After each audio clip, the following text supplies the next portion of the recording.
Tonight on 19 Investigates, keeping tabs on Ohio's most dangerous criminals. We'll show you how violent offenders are being tracked after they get out of prison and how to find out if any are living in your neighborhood. AI chatbots are always there to talk, but should they be trusted with mental health support? And who's accountable when something goes wrong? Our investigative team takes a closer look.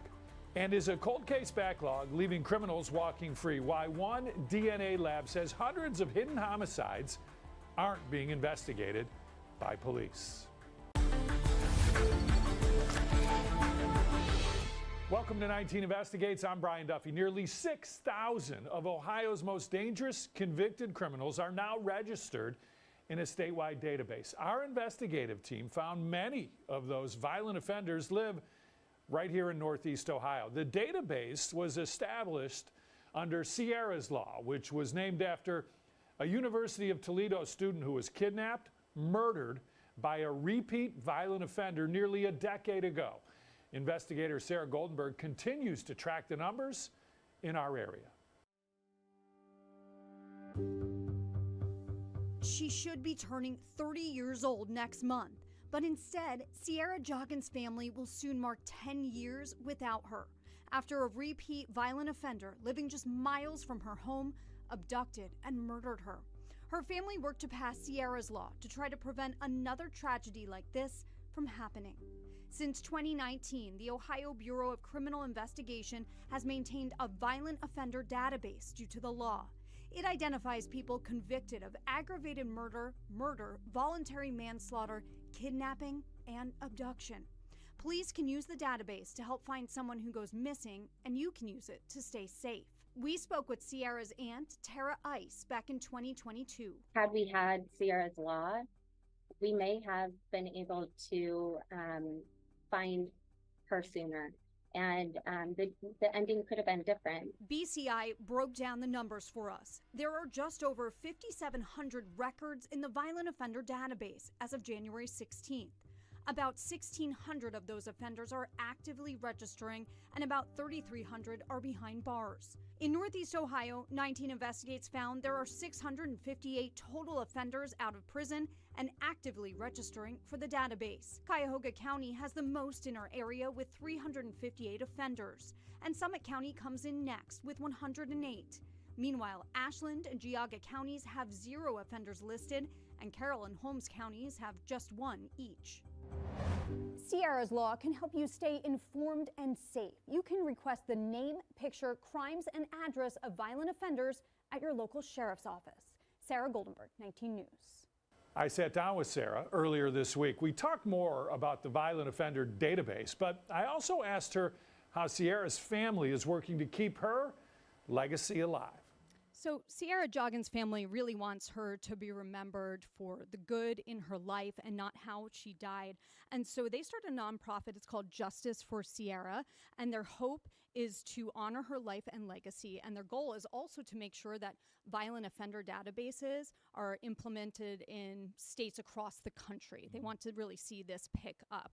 They also teach kids and teens self-awareness and self-defense in cities across Ohio and also in schools. So this is a program that they've implemented. They call it the Sierra Strong program. Boy, they've done a lot. Good for them. They have. Thanks, Sarah.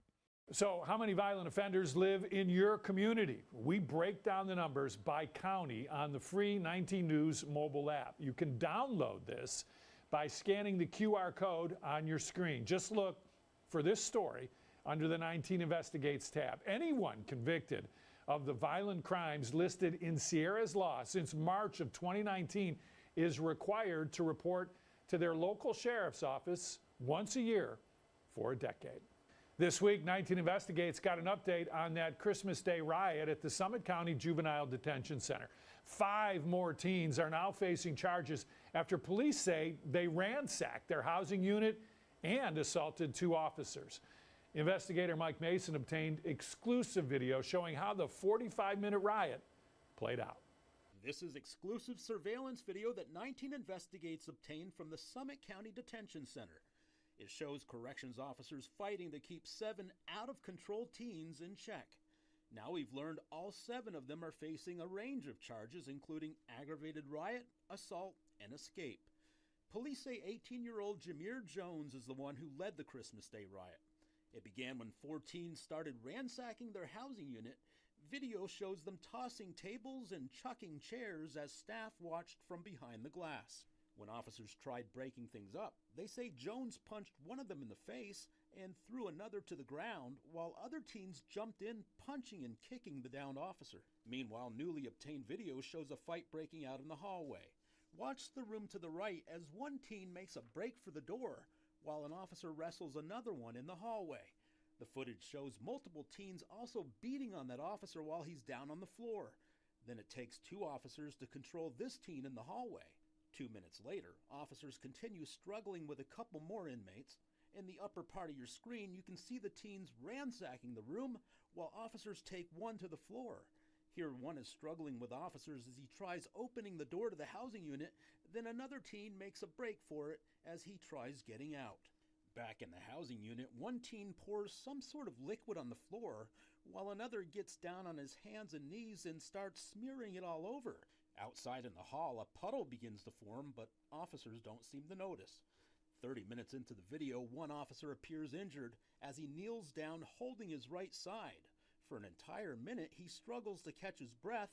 About 45 minutes into the video, 11 officers march into the housing unit, putting an end to the wild ruckus. The ages of these 7 teens range from 14 to 18 years old. We're told that 18-year-old and at least one other teen will be tried as adults. Their hearings are set to begin later next week, and we'll, of course, keep you posted.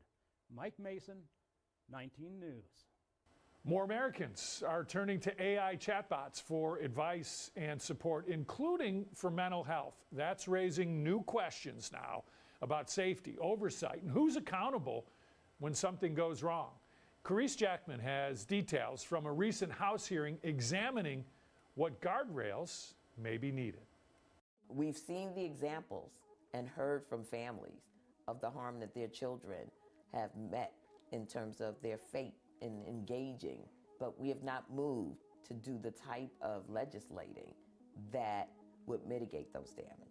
On Capitol Hill, a House Energy and Commerce subcommittee is taking a closer look at AI chatbots, how people are using them, and where lawmakers see risk. Democratic Representative Yvette Clarke of New York is a ranking member of the subcommittee.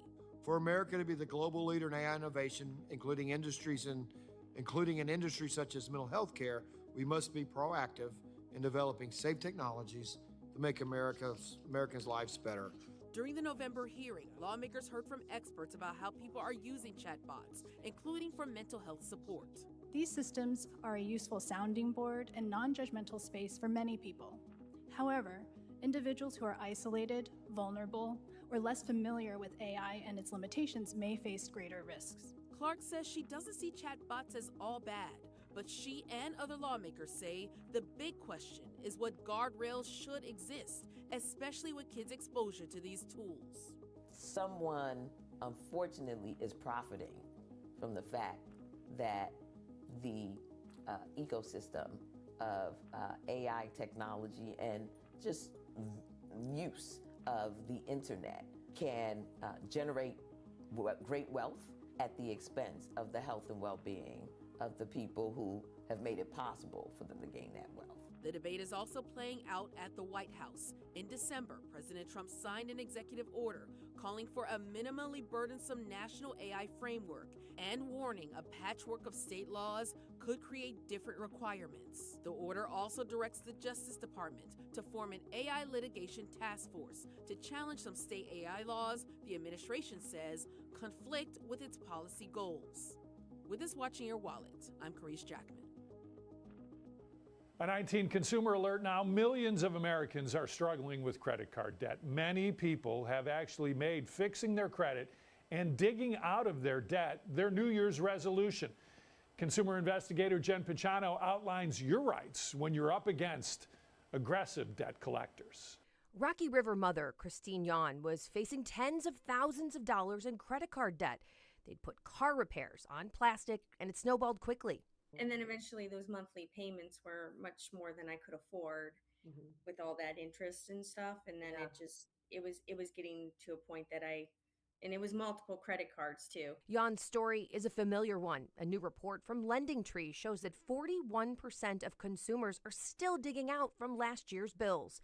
In Ohio, the average consumer is more than $6,200 in debt, according to WalletHub. Now, your credit takes a hit when you're 30 days late on a bill. Then again, it's 60 and 90 days. And that, says Thomas Nitsche of Money Management International, is when debt collectors begin to call. It's really important on an incoming call not to give out any information or even confirm that you know you owe the debt. Every state has its own statute of limitations on debt. Now, that varies by the kind of debt. And if someone is calling you about an older debt, even acknowledging it can reset that clock. Instead, Nitsche says ask the debt collector the questions and request validation of the debt. And that just means that they have to send you in writing, what is this about? What was the original debt? Who did I owe? How much? Debt collectors have to follow the rules of their industry. You cannot be harassed. They can't call more than 7 times in a week or call after 9 p.m. or before 8 a.m. If they're using vulgar language, or if they are being overly aggressive or claiming that they're going to send the police to your house, or they're going to tell your spouse about the debt or something like that, that's all illegal behaviors. Keep records, find out who you're talking to and the phone numbers they're calling from, and report it to the FTC. Even if you would talk to somebody on the phone and be like, I just talked to someone like an hour ago, it was still calling and nonstop calling and this and that and stuff in the mail, and it was becoming overwhelming. Facing 6 maxed out credit cards, Christine enlisted the help of MMI to act as her advocate against aggressive debt collectors and to help her dig out of her looming debt. So far it's going smoothly, and one thing I do get updates on, it really helped out the credit score. I don't get harassed by them anymore. She says don't let stigma or shame keep you from asking for help. MMI counselors also recommend that people explore the Reddit debt-free community or even tools like ChatGPT to help you find things that are working for other people who are in the same situation that you are. Jen Pachano, 19 News. Is a backlog of John and Jane Doe cases leaving criminals walking free. One DNA lab says hundreds of unidentified cases may be murders, but they aren't being investigated. Coming up next, 19 Investigates looks at these so-called hidden homicides. Plus, more consumers are stealing from self-checkout lanes, with many saying higher prices are to blame. But you may be surprised to find out who's taking stuff without scanning. The story is still ahead.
Every single individual deserves to have their name back. And for those that die at the hands of others, those individuals deserve to be held accountable. Several hundred more cold case homicides could be out there, not being investigated, leaving families without answers and criminals simply walking free. And clearing the backlog of John and Jane Doe cases could reveal those homicides, according to a powerful DNA lab that's working to identify them. Investigator Sarah Goldenberg continues to shine a light on these cases in Ohio in our series, Unidentified. She has a look at these so-called hidden homicides and what needs to change to solve them.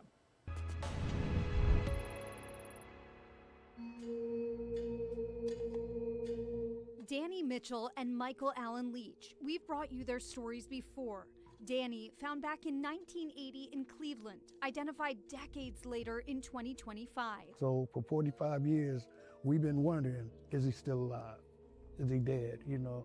Michael, found in 2020 in Canton. His name finally uncovered in 2024. Their deaths now believed to be homicides after their identification with advanced DNA and genealogy. About 100 John and Jane Does remain unidentified in Ohio. Across the country, more than 15,000 unidentified remains cases are listed in NamUs, the National Missing and Unidentified Persons System, a publicly accessible database established by the Department of Justice. But experts believe this is a major underestimate. It's been described as a silent mass disaster, and it's our belief that the resolution of these John and Jane Doe cases are important for social and humanitarian efforts, as well as to bring justice and to provide answers for families, victims, and law enforcement. Colby Lauzion is Chief of Staff at Othram, a powerful DNA lab in the Houston area, solving John and Jane Doe cases at a rapid pace with investigative genetic genealogy. There's an answer. What we say here at Othram is that unsolved crime is a choice. Unsolved John and Jane Doe victims are a choice. He says this doesn't mean law enforcement is choosing not to work on a case, but systemic issues need to change to fix the problem. Every case can be resolved if there's DNA. Othram noticed a trend in their own cases. As they identified John and Jane Doe, sometimes that information led to a change in their manner of death to homicide. They broadened that research to all unidentified cases listed in NamUs, and now estimate there are about 600 hidden homicide cases nationwide, in addition to the cases currently being investigated as homicides. And so what we noticed as we start to look through all of the cases in which a name has been returned to a Doe is that about 6% of the time or so, the manner of death changes from either undetermined or accidental or natural or whatever the case may be to homicide. Othram published their findings in this scholarly paper using some federal data I obtained about manner of death classifications in NamUs. And something else is hindering these cases being solved more quickly, they say. This interim policy by the DOJ limits the use of investigative genetic genealogy in unidentified cases to those involving suspected violent crime like homicides. Because of this policy, investigators can't get funding from several federal programs to solve their John and Jane Doe cases if they're not classified as homicides. But as we've learned, in many cases, investigators need to identify the person first before they can figure out how they died, which can sometimes change undetermined cases to homicide. Lauzion says that needs to change so thousands of unidentified people in this country get their names back. There is essentially no reason that this problem that exists today should still be in existence in 5 or 10 years. And cases like Danny Mitchell's, where 19 investigates fought for answers on his manner of death, stands a chance at getting justice. The work that you did in the case that you mentioned earlier is the kind of journalism that really drives change and that is important. Sarah Goldenberg, 19 News. Othram is fighting for more funding to solve cold cases more quickly. The Carla Walker Act would increase funding at the federal level for investigators to use genetic genealogy to solve cold cases. We've profiled several John and Jane Doe cases in Northeast Ohio in our series Unidentified. Their stories are streaming now on the free 19 News Plus app for your Roku, Amazon, and Apple Smart TVs. 19 Investigates is tracking a crime trend in the checkout line. Self-checkout can be especially convenient when lines are long and you're only buying a couple of things. But it's also providing more opportunities for people to simply help themselves without paying. Consumer investigator Rachel DePompa breaks down why more customers are stealing at the self-checkout. According to research from LendingTree, 27% of Americans, or 1 in 4, admit they have stolen at least one item while using a self-checkout. Matt Schultz with LendingTree says that's double the number from just a couple of years ago. He says you even may have noticed more self-checkout counters being closed when you go to pay. He says businesses are definitely taking a second look at using self-pay. Even though they may be able to save some money on labor and that sort of thing by using these self-checkout tools, you have to wonder if the amount of theft that is going on through these self-checkout counters is worth the money for businesses. Schultz says what's interesting here is many say they're taking everyday essentials rather than luxury goods. The survey of more than 2,000 people found 47% point to unaffordable necessities, while 46% blame rising prices tied to tariffs as the driving reason behind their decision to steal. This isn't really about thrill seeking. This is about people looking for a way to combat high prices, and they're buying things like food and drink and healthcare and beauty care stuff. It's not like they're walking through the door with a Nintendo Switch and a diamond necklace. Schultz says the theft is also not always intentional. He says a third of people in the survey also say they inadvertently walked out with merchandise at the self-checkout. With this Watching Your Wallet, I'm Rachel DePompa. So who exactly is stealing from self-checkout? According to the LendingTree survey by age group, millennials and Gen Zers are the most likely to have stolen intentionally at least once. And how about this? People earning $100,000 or more are stealing at a rate much higher than those who earn less than $50,000. The survey also found men are more than twice as likely as women to steal. New results from the nation's report card show reading scores are slipping again across the country. Dozens of states, including Ohio, are now asking for advice from Mississippi, a state that used to rank near the absolute bottom for reading and had a major turnaround. Andy Parati looks at the policies behind their progress.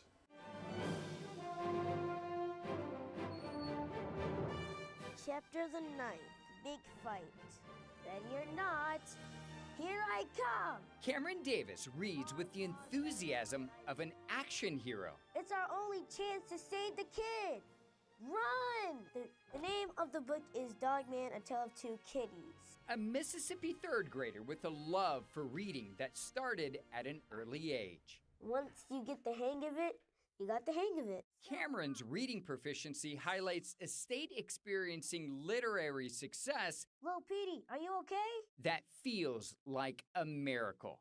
According to the National Assessment of Educational Progress, the nation's report card, Mississippi once ranked almost dead last, 49th in 2013, for its fourth grade reading scores. Today, it ranks 9th best in the nation, and it leads the country #1 for overall reading improvement. This is called a positivity pause. Amanda Malone is the state's literacy director. How did Mississippi do it? A lot of times people call it the Mississippi Miracle. Now, miracle implies that humans had nothing to do with that, and so it's not a miracle. It is really a marathon. That marathon started in 2013 when state lawmakers passed sweeping legislation, which includes funding literacy coaches to help teachers in the classroom, retraining teachers in science-based reading instruction, and passing a law requiring third graders must read at grade level before they're promoted to the fourth grade. At the third grade level, it's the time. It is the time to determine, all right, is this child reading on grade level for the purpose of them being ready for college, being ready for a career. Mississippi's education leaders say 37 states, including Florida, Texas, and North Carolina, have now reached out to the state for literacy policy guidance and support. So before we start, Malone says the intent of Mississippi's law is focused on intervention, not retention. one of our goals here in Mississippi to make sure that whatever those children do, that we have prepared them to be able to do it well. It's a big deal. It is really a big deal. ADHD, don't fail me now. Today, Mississippi's graduation rates are higher than the national average. Peel. And testing assessments show there is no better state in the country for low-income or students of color to learn to read. I think that is awesome sauce. Awesome sauce? It makes you proud? Really proud. You know, Mississippi used to be the one that we could always make an assumption about. Well, not anymore. Don't call it a miracle, it's a marathon, and we're still on it. As I mentioned earlier, Mississippi's Department of Education says Ohio is one of several states that reached out to them for literacy policy guidance and support. While reading scores here are slightly above the national average, data shows they have dropped several points since 2019. Take a look. The nation's report card shows Ohio's 4th grade reading score has dropped 6 points since 2019. 8th grade reading scores are down 7 points. The report card also compared Cleveland's reading scores to several other large public school districts across the country. They found the 2024 average reading scores for 4th and 8th graders in Cleveland were significantly lower than most of the large cities they looked at. Detroit was the only district that performed worse than Cleveland. The next report card is expected to be released in the winter of 2027. The stories we showed you today are streaming now on 19 News Plus. You can download the app for free on your Apple TV, Roku, or Amazon Fire TV device. Next week on 19 Investigates, they're in kitchens and bathrooms everywhere, but our investigation found the dust from cutting certain countertops can be deadly. That story, plus new technology that's helping lost pets find their way back home. That's all coming up next week on 19 Investigates. I'm Brian Duffy. Thanks for watching.